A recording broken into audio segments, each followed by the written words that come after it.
হবে ডাক্তার, নাম তার দেখা যাবে দেশ জুড়ে খবরে। আরজিকর মেডিকেল কলেজে মর্মান্তিক ঘটনার প্রতিবাদে অভিনব পদ্ধতিতে নৃত্যের মাধ্যমে সোশ্যাল মিডিয়ায় ভাইরাল হয়েছেন হাওড়ার উদয় নারায়ণপুরের তরুণী ঋতুজা ধোলে। ঋতুজা একজন মানসিক স্বাস্থ্য নিয়ে পড়াশোনা করা অ্যাডামাস ইউনিভার্সিটির ছাত্রী এবং নৃত্যশিল্পী। তার ফেসবুক পেজে একটি প্রতিবাদী নাচের ভিডিও পোস্ট করেন, যা দ্রুত ছড়িয়ে পড়ে এবং বর্তমানে 57 লক্ষেরও বেশি ভিউ হয়েছে। কলকাতায় সরাসরি প্রতিবাদে যোগ দিতে না পারায় ঋতুজা তার প্রতিভাকে কাজে লাগিয়ে নৃত্যের মাধ্যমে এই প্রতিবাদ জানান। তারই ভিডিওতে ঋতুজার সঙ্গে কয়েকজন ছাত্রছাত্রী অংশ নিয়েছেন। ঋতুজা বলেন, অভয়াদির সুবিচার ও দোষীদের কঠোর শাস্তির দাবিতে এই নাচের মাধ্যমে প্রতিবাদ করেছি। এই ধরনের অপরাধের বিরুদ্ধে সবাইকে নিজ নিজভাবে প্রতিবাদ জানানো উচিত। ঋতুজার অভিনব প্রতিবাদ রাজ্য জুড়ে প্রশংসিত হয়েছে এবং অনেকে তার ভিডিও শেয়ার করে দোষীদের শাস্তির দাবিতে আওয়াজ তুলেছেন। Bureau report, news prime Times. আসলে ব্যাপার হলো, যেটা আমরা প্রথমে ভেবেছিলাম যে মানুষজন রাস্তায় নামছে এরকম একটা নিন্দনীয় ঘটনার জন্য, তারা মোমবাতি মিছিলে নামছে, তারা এমন অনেক জুনিয়র ডক্টররা আছেন আরজি করের, যারা রাতের পর রাত জেগে তারা আরজি করের সামনে হোক বা বিভিন্ন জায়গায় হোক তারা প্রতিবাদ করছে। সেখানে আমি একজন নৃত্যশিল্পী এবং আমার পড়াশোনা হচ্ছে ক্লিনিক্যাল সাইকোলজি নিয়ে আমি পড়াশোনা করি। সেই জায়গা থেকে আমিও বিভিন্ন হসপিটালে ইন্টার্নশিপ করতে যাই।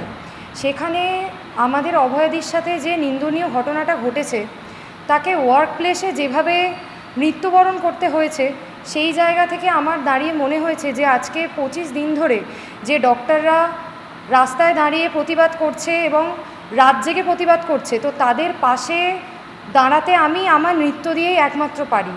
কারণ আমার পক্ষে তো এত দূর থেকে রোজ রোজ ওই রকমভাবে রাস্তায় যাওয়া সম্ভব না। তাই সেই জায়গা থেকে আমার মনে হয়েছে যে যে যেটা ভালো পারে, মানে কেউ যদি গান পারে তার সঙ্গীত দিয়ে, কেউ যদি লেখা পারে তার লেখা দিয়ে, কেউ যদি সুবক্তা হয় তার বক্তব্য দিয়ে, এবং আমি একজন নৃত্যশিল্পী, তাই আমার মনে হয়েছে নাচটাই আমাদের একমাত্র প্রতিবাদের ভাষা হওয়া উচিত। যেখানে অনেক নারীরা বা এখনও অনেক জায়গায় অনেক মানুষ ভেবে চলেছেন যে আমাদের কি প্রতিবাদে সামিল হওয়া উচিত। তো আমি সোশ্যাল মিডিয়ার মাধ্যমে প্রত্যেকের ঘরে এই নৃত্যটা পৌঁছে দিতে চেয়েছিলাম, যেখানে তারাও প্রতিবাদী হয়ে ওঠে এবং এই প্রতিবাদটা যেন কোনোভাবেই বন্ধ না হয়। কারণ আজ যদি প্রতিবাদ বন্ধ হয়ে যায়, পরবর্তীকালে সেই সমস্ত ধর্ষকরা আবার মাথাচাড়া দিয়ে উঠবে। প্রতিবাদকে শিথিল করতে দেওয়া যাবে না, সেটা যে যেটা দিয়ে পারে, কেউ সঙ্গীত, কেউ নৃত্য, কেউ পড়াশোনা, যে যেটা দিয়ে, কেউ সুবক্তা, যে যেটা দিয়ে পারে সে সেটা দিয়েই করুক, কিন্তু প্রতিবাদটা বজায় থাকুক। সেই জায়গা থেকেই আমাদের সমবেত চিন্তাভাবনা যে আমরা নৃত্যের মাধ্যমে আমরা প্রতিবাদ জানাবো। তো সেই জন্যই আমার এরকম প্রতিবাদী নৃত্য। আমি প্রায় 16 বছর ধরে ডান্স করছি এবং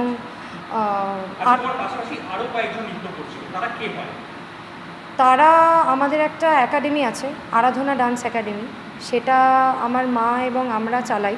তো সেই একাডেমিরই তারা স্টুডেন্ট, তাদেরকে আমি ভাই বোনের মতো করেই দেখি। তো আমি আরাধনা একাডেমিতে 5 বছর ধরে শেখাচ্ছি। তোমার বর্তমানে এই আরাধনা একাডেমি, নৃত্য একাডেমি, সেখানে কতজন স্টুডেন্ট রয়েছে? প্রায় 50 জনের কাছে। এই যে দেখা যাচ্ছে যে তোমার যে ভাইরাল ভিডিও, সেই ভাইরাল ভিডিও দেখা যাচ্ছে যে সাধারণ মানুষজন বা ভিআইপি, ভিভিআইপি তাদের ওয়ালে বা তাদের হোয়াটসঅ্যাপ স্ট্যাটাসে জাস্টিস ফর আরজি কর দিয়ে তোমার ভিডিওটাকে শেয়ার করা হচ্ছে। তো এই যে তারা ভিভিআইপি বা ভিআইপি তারা যে শেয়ার করছে, তোমার অনুভূতিটা কেমন, কী বলবে? এক্ষেত্রে অবশ্যই আমার ভালো লাগছে, তার কারণ আমার প্রতিবাদের মধ্যে দিয়ে আমি অনেক মানুষের কাছে পৌঁছাতে পেরেছি এবং যারা হয়তো এখনও রাস্তায় নামতে ভয় পাচ্ছিল, তারা আমার প্রতিবাদী নৃত্য দেখে বিভিন্ন নৃত্যশিল্পী ভাবনা চিন্তা করছে যে তারাও আমার মতোই ভিডিও করবে। অনেক স্কুল থেকে আমাকে বিভিন্ন জায়গা থেকে আমি জানতে পেরেছি যে তারা এই জিনিসটাকে নাটকীয়ভাবে তারা মঞ্চস্থ করে তারা প্রতিবাদ জানাবে, তারা ধর্ষকদের বিচার চাইবে, সেভাবে তাদের কাছ থেকে আমি রেসপন্স পেয়েছি। দেখিনি, পাশাপাশি তারা এটাও বলছে যারা প্রতিবাদে নামতে কোনোভাবে ভয় পাচ্ছিল বা সংকোচবোধ করছিল, তারা আমার এই ভিডিও দেখে অনুপ্রাণিত হয়ে নৃত্য করার চেষ্টা করছে বা নৃত্যের মধ্যে দিয়ে বা শিল্পের মধ্যে দিয়ে তারা এইটাকে প্রতিবাদটাকে জারি রাখতে চাইছে। এবং অনেক নারী আছে যারা আমার আত্মীয় স্বজন বা আমার চারপাশ থেকে আমার বন্ধুবান্ধবদের কাছ থেকে আমি এটুকু খবর পেয়েছি, তারা আমার ভিডিও দেখে তারা ইন্সপায়ার হয়ে তারাও রাস্তায় নামছে প্রতিবাদ করতে। তাদেরও মনে হয়েছে যে এটা এতটাই জোরালো হওয়া দরকার যাতে আমরা সুশীঘ্রই বিচার পাই। তোমার এই ভিডিও বানানোর মূল উদ্দেশ্যটা কি?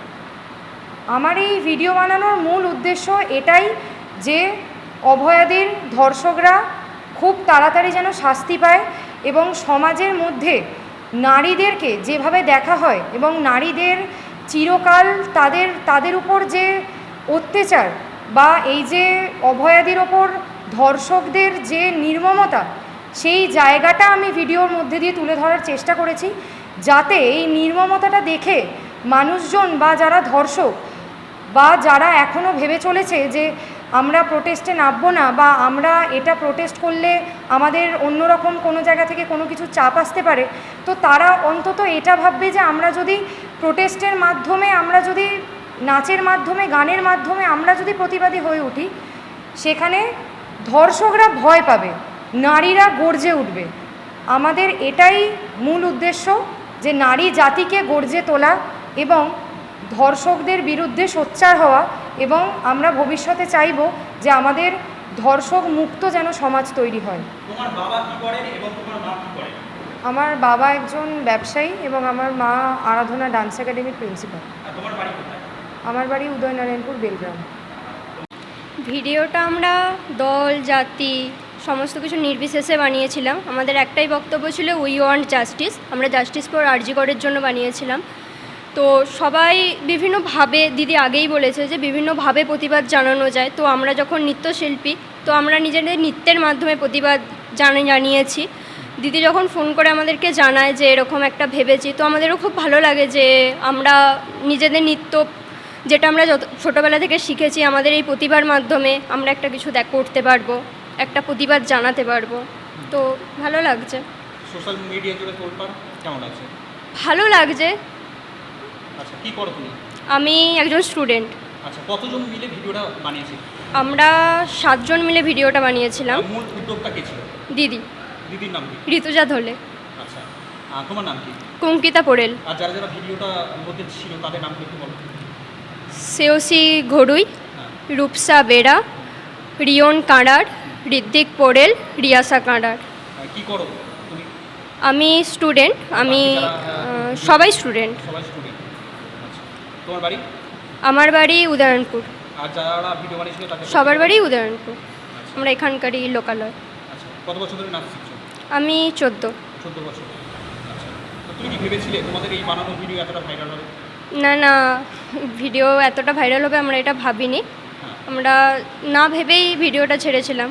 আচ্ছা, এই যে তুমি ভিডিওতে, মানে ভিডিওর মধ্যে সোশ্যাল মিডিয়া জুড়ে তোলপাড়, তোমার অনেক বন্ধু বান্ধব আত্মীয় পরিজন সকলেই দেখতে পাচ্ছে, তো তোমাকে কি বলছে এই ভিডিও বানানোর সঙ্গে? সবাই খুব প্রশংসা করেছে যে এভাবেও ভাবা যায়, আমরা ভেবে দেখিনি। তোরা সত্যি খুব ভালো কাজ করেছিস, আমাদের খুব ভালো লেগেছে। তোরা কুঙ্কিতা পোড়েল, এই জায়গাটার নাম? উদয়নপুর, বেলগাম।